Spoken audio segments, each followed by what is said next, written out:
I finished the Callisto Protocol in about 13 hours. I got the base game for free from the Epic Game Store last week as one of its weekly freebies, and my immediate feeling after finishing the game was conflict. I felt conflicted because I kinda enjoyed the game, but I also didn't. Yes. No.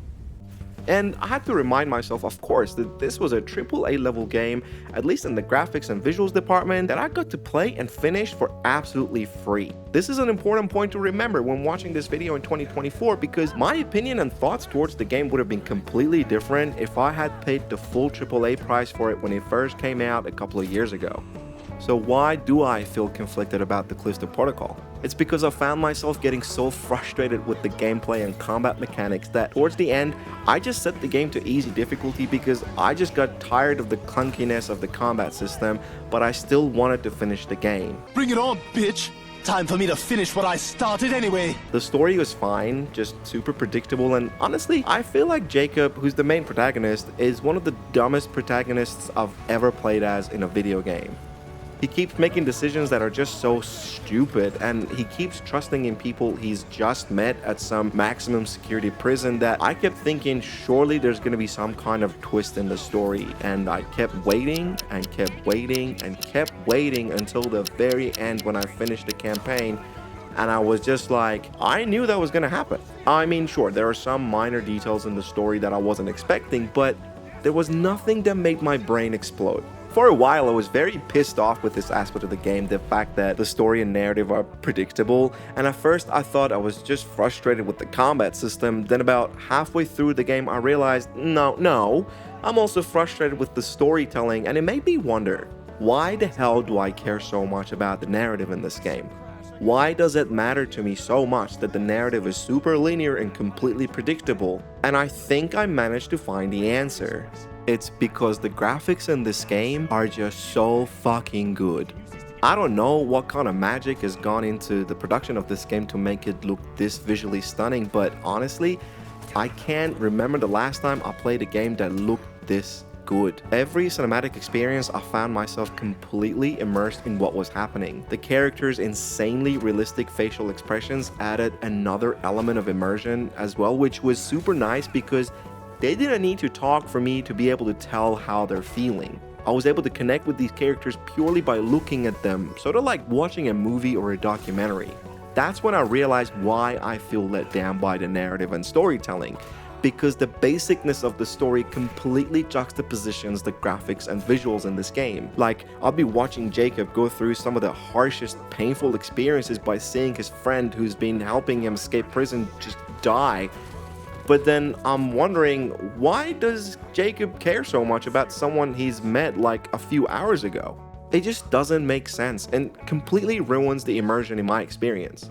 Also, the ending leaves the game at a cliffhanger, and it's not exactly the biggest one, as again, I was kind of expecting it. And of course, they've done this to make room for the DLC, and I can tell what it's gonna be about, and I'm not gonna spoil anything here, of course, but I just wish there was something more here. What I got out of the base game does not make me want more.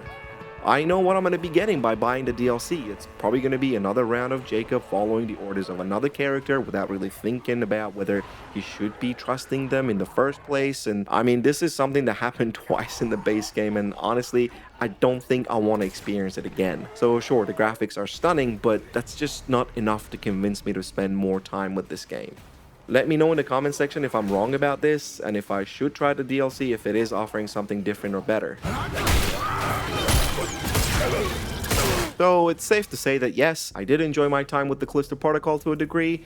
If I hadn't gotten the game for free, I probably would have never played the game unless I was able to get the whole thing, including the DLCs, for something like, say, $5 or something, which I now realize is probably how much I would price this game at. And this makes me really sad because I think the game should be worth so much more since it just looks so damn good.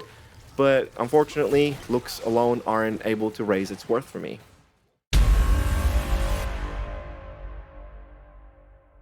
Alright, so let's dive a little bit deeper into different aspects of the game. First, we're going to talk about the combat system. The clunky combat system became very frustrating towards the end of the game when you start fighting multiple enemies. I don't particularly have a problem with the dodging system. Like, I know a lot of people complain about that, and I understand why, but that's something you just kind of get used to after a while. My biggest issue with the combat system is how slow and just clunky and inconsistent it can get, especially when you're fighting multiple enemies. And to be honest, I kinda got disappointed to see how fighting multiple enemies looks in this game, because the game makes these space zombies wait their turn one by one before attacking you. You would have to really fuck up your rotations to get hit by anything in this game, because the dodging system just makes things so easy to avoid. I kept thinking to myself, these are some polite ass zombies for not all attacking me at once and waiting to take turns. Zombie! In a way, this made the game a bit boring and took away from the challenge, but I would still accept it if the controls would just work. And I don't think this is a bug or anything. I really believe this is how the combat system is designed, to be slow and clunky in order to make the game more challenging. In turn, what's happening is that the game becomes just frustrating, because I know for a fact that I'm timing my attacks correctly, but the game for some reason just isn't registering it, and so I would end up dying a lot when fighting multiple enemies. And I want to stress this point that I only have this problem towards the end of the game when you have to face multiple enemies at once.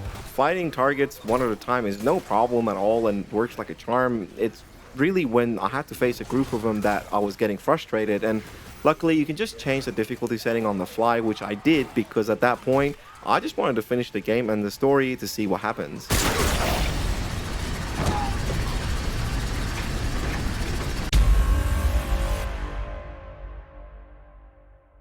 Like I said before, I kept wanting more from this game when it comes to its storytelling, and look, there's nothing wrong with the straightforward story.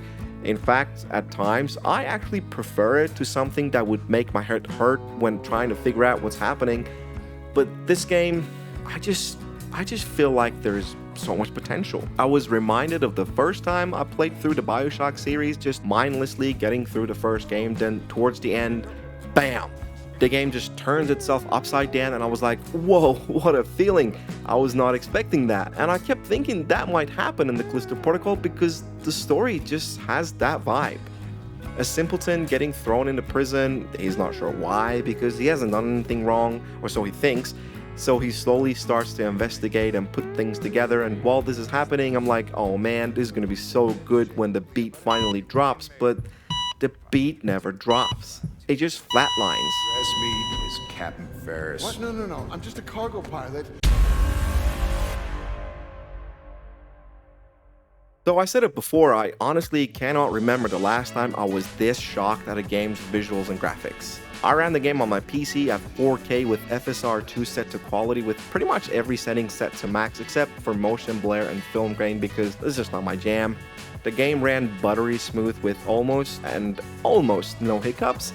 I was just blown away by how much work had gone into making this game look beautiful. Every asset looked crisp and clear, every moment looked real, every facial expression, every punch, every slam, every gun, every shot, every snowflake, every limb, just everything. Everything looked absolutely gorgeous. So gorgeous. I obviously can't comment on console performance since I only played this on my PC and the Steam Deck. My PC with an RTX 4070 Super had almost zero issues running a game at 4K with over 100 FPS. The Steam Deck was a bit weird. On ProtonDB, I saw people saying the game runs great out of the box. Now, I'm not running SteamOS on my Steam Deck these days, so I ran it on Windows 11 and it was weird. I kept running the benchmark in the game and I kept getting shit results like 11 or 12 FPS average. It took some tweaking to finally land on 25 FPS average during the benchmark, and I almost didn't even bother playing the game on the Steam Deck after seeing the benchmark results, but then I gave it a go, and surprisingly, the deck managed to maintain a solid 30 FPS on the lowest settings at 800p. And I only played it for about 2 minutes on the deck because the graphics of this game is where it really shines, and I really didn't want to miss out, so I switched back to the PC. Look, if you have to play this on the deck, it's playable, it's gonna work, but I highly recommend you play it on a PC with a beefy graphics card if you got one, or at the very least if you can get it on your PS5 or Xbox Series X. That's, I think, where you're gonna have the best experience. So if you're on SteamOS and got the game on Steam, then you should be able to just hit install and have the game work great right out of the box. But if you got the game from the Epic Game Store like I did, then you're going to need to use an app like the Heroic Game Launcher or Non-Steam Launcher. I've made video guides for both the methods before, and I'm going to put the links to all of that down in the description under the like and subscribe buttons.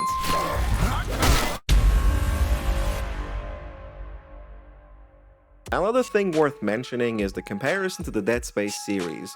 I honestly tried my best to judge this game based on its own merits, but this just gets too hard to do when there are so many similarities. And I'm not just talking about the third-person camera view, I'm talking about almost everything else. You've got a narrative where a spaceship crash lands on another planet. Then you have a protagonist who gets thrown into a situation he almost knows nothing about. Then you have space zombies. Then your health bar is displayed on the back of your head. Even the combat system to a degree is similar. And of course, there's the brutal death scenes, which I'm not gonna show here because even though my channel is not monetized, so like showing this stuff isn't really gonna affect anything, I don't know, I'm not sure who's watching this video, and yeah, some of the death scenes are just yuck and stuff of complete nightmare. And I think this is why people are constantly drawing comparisons between the two games. I mean, the Callisto Protocol is made by Glenn Schofield, I think that's how you say his name, who was one of the producers on the first Dead Space game. He directed the Callisto Protocol, and I just wish he had diversified here a bit so the game has its own identity. Dead Space has a huge following, for good reasons too, and I think artistically and creatively speaking, he should have tried to give the Callisto Protocol its own soul by making it a little bit less similar to Dead Space. Now, whether that would have been a good call or not remains to be seen, and look, if you're desperate for a modern Dead Space, the Callisto Protocol, I'm afraid, is not it. I would suggest you try the Dead Space remake.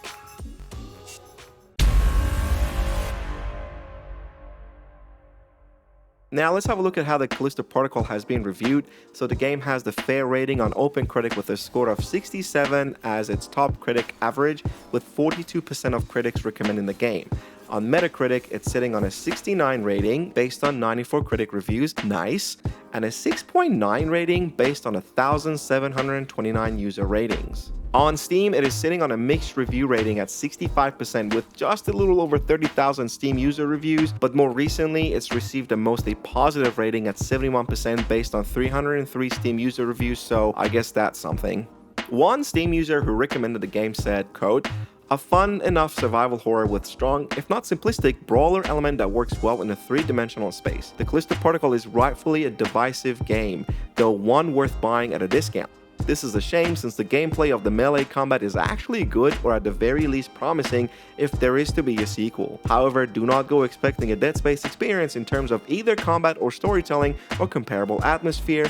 End quote. Dalton Cooper from Game Rant rated the game 3.5 out of 5 and said, quote, "The Callisto Protocol is an excellent game while it lasts, but it's missing important features that would have propelled it to the next level." End quote. And finally, Andrew King from The Gamer rated the game 2.5 out of 5 and said, quote, "It's a shame that the Callisto Protocol is so uninteresting at its core. Though it looks gorgeous on the surface, a dozen hours of nothing special can have a clarifying effect." End quote. And as we wrap things up, I just want to point out that as a freebie, the Callisto Protocol was absolutely worth the 13 hours I spent with it. I would have been absolutely gutted if I had to pay full price for this, as it definitely isn't worth a full AAA price tag, and I can't even justify paying a $20 to $30 price for the DLC because I just don't think the game is going to offer anything different. I would honestly rather raise my budget a bit more and get the Dead Space remake. But I have to say, if you're looking for a game that looks visually absolutely stunning, is very straight to follow, and doesn't take too long to finish, then you can't go wrong with the Callisto Protocol, especially when it's on sale. If you're looking for a more in-depth analysis of the Callisto Protocol, feel free to check out my written review on my Patreon, which is and will always be free, no paywall whatsoever. I'll have the link pinned at the top of the comment section for you to follow. The next game I'm going to review is the recently released Star Wars Outlaws. Make sure to get subscribed and ring the notification bell so you don't miss the video when it drops. And as always, thank you so much for watching. I really appreciate it, and I will see you in the next one.